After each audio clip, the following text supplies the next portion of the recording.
All right, hi there. So I know I kind of did a very long lesson for chapter 3, but a lot of the things that I talked about were also in chapter 4. So I just wanted to kind of cover, because I didn't cover everything as much as I covered for chapter 3. So organization, I did touch on organization in the other video. Whenever you're going to write, you need to have structure and organization in your prep work, in your writing, in your messaging. And so there are, of course, ways for you to be organized. Nobody likes chaotic reading. Nobody likes chaotic messaging. So it's very important that you take the time to be specific in your writing, and you take the time to make sure that what you're saying is exactly what you want to say. Okay. So again, kind of like that quote was, make sure that you deliver your message in the most concise way possible. Okay. Here it gives a great example. It says, here's a little bit of information, here's a little bit more, here's a little bit more, here's the call to action. It's very clear, very concise. And in writing, it is a lot easier sometimes than it is when you're speaking to be clear, because a lot of times when you talk, you ramble on, or you get sidetracked, or somebody will ask you a question and it gets you derailed from your message. So it's very easy to lose your way in a conversation. But if you follow an outline when you're writing, then it becomes more difficult to get lost and more easy, or very much easier to stay on task, to stay on message. So again, the acronym PASS. Okay, identify your purpose, know your audience, choose your strategy, and create a structure. So this says organized information is understood more quickly and remembered up to 40% better. That's awesome.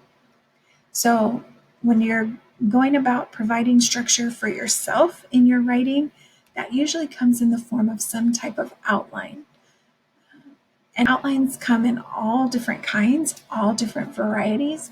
There's kind of, you start with your main point, you kind of work your way, stuff shakes its way out. And that way is a little bit more kind of free flowing, maybe a little more undisciplined, but it can be reined in to be disciplined. Mind mapping, we've all seen, mind maps, and you have the main idea right here, and you have, well, if this, then this, and this, and if this, then this. So if you're trying to provide a message of something that is going to be, or that's going to have the potential to take all those different avenues, it might be good to write them down, kind of bring them up before somebody else does, so that when somebody else does, you've already thought about it and you are able to provide some kind of answer for them, or some kind of direction, because you've already kind of gone through the motions of where that can take you. And then the other way, the bottom up approach talks about when things are kind of already a mess and you can see what the end goal is. So you start with the end goal. You're like, this is where we want to be. Let's talk about how we're going to get there. And in the top-down approach, you do kind of do that too, but a lot of times you spend more time on the process of getting there, and then it's the end goal is mentioned kind of in the end. So so the bottom-up approach is when you need structure. Okay. But yeah, so there's lots of different ways, and not every way works best in every situation or for every person. So it's important to find what works best for you. So here it talks about a simple basic outline that we all know. A, B, point one, point two, point three, point four, subpoint 1A, 1B, so you break it down. And this should be a standard format for anybody who's in school, but also it can transcend if you're if you're giving a meeting or you're having information that you need to disseminate. It's always good to come in prepared with some structure. So it says a top-down outline is an excellent way to organize your message, especially if you have a well-developed set of ideas or structure that you want to start with. So if you know where you are and where you want to end up, kind of, but where you are, what you have, and what your strengths are, what your weaknesses are. If you know that already, it's a good way to provide talking points. The mind mapping is, again, it's kind of one of those things where you kind of have a main global idea, and then you have subcategories, keywords that pop into your head, and then based on those keywords, what can come from that. So this graphic is good. It's talking about, challenges to global organization, politics, culture, economy, communications, resources. Those are all very broad and general, and they all have a lot of different pieces to them themselves, but they're talking points.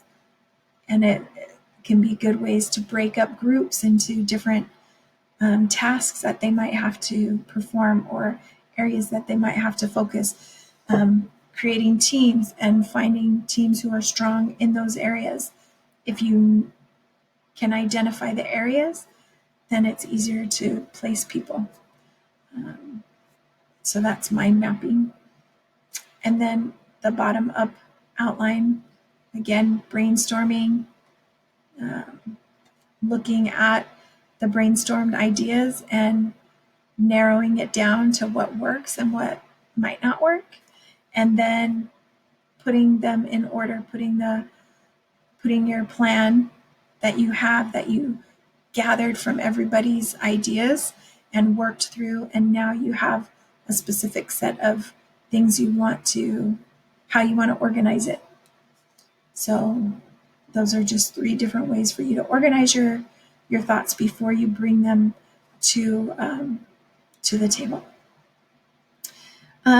Some other rules to organizing.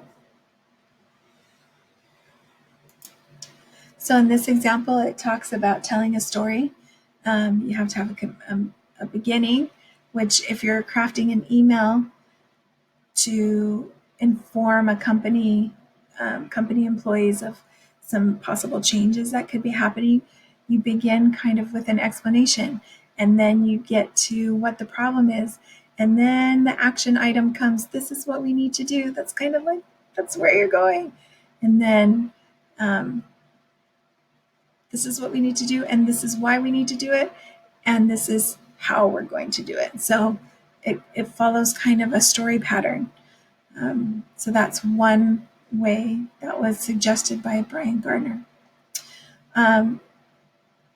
Another way when you're organizing your thoughts is to turn your outline into, like, the headings of your outline, turn those into, if you're writing a paper, writing a paper, writing an email, writing some type of report, take your main ideas, and then you have what you're going to explain. And so your paper kind of comes together because you already have your points. Now all you got to do is explain it. So there's lots of different ways. Choosing the right sequence, 6 common ways of sequencing a message. So again, it depends on what the messaging is and who your audience is, why you're giving them the message, why it's important to them. Sometimes chronological order is important, and sometimes it's not. And sometimes it doesn't matter how you got to where you're at.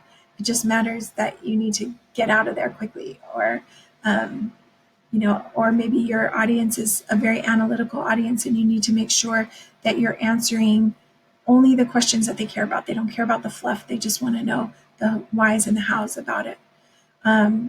Or maybe you have to explain why something is important and create buy-in from the people that you're explaining the message to.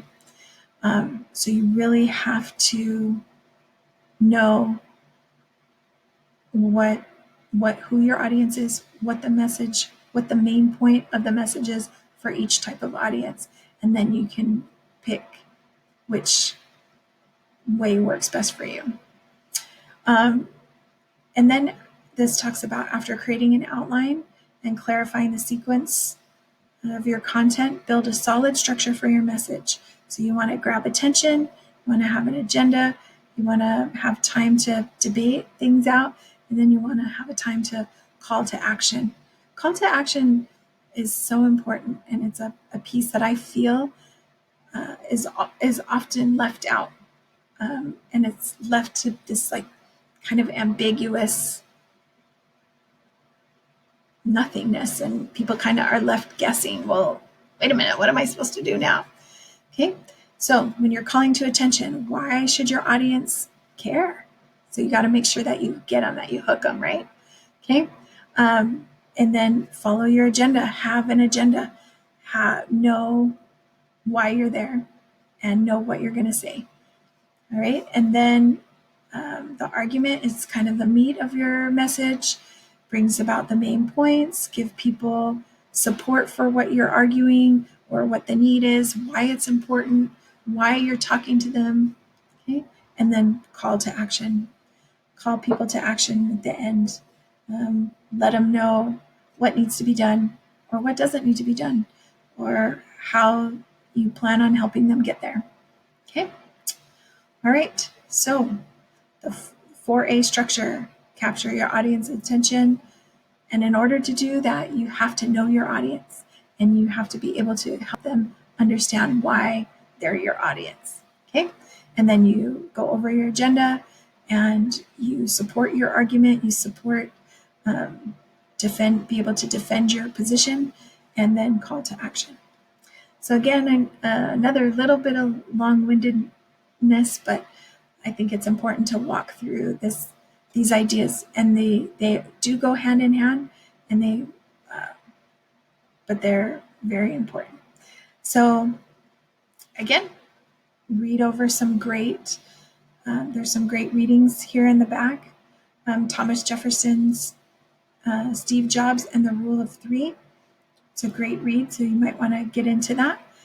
And then there's even a video here, how to create a mind map if you don't know how to create a mind map, or if you don't know how to create an outline. I highly doubt that, because you guys are here and you're at least sophomores in college, so I'm sure you know how to create some type of outline. But if you're a little rusty, or you're not really sure which way is going to work best for you, try multiple ways, but look and watch some videos.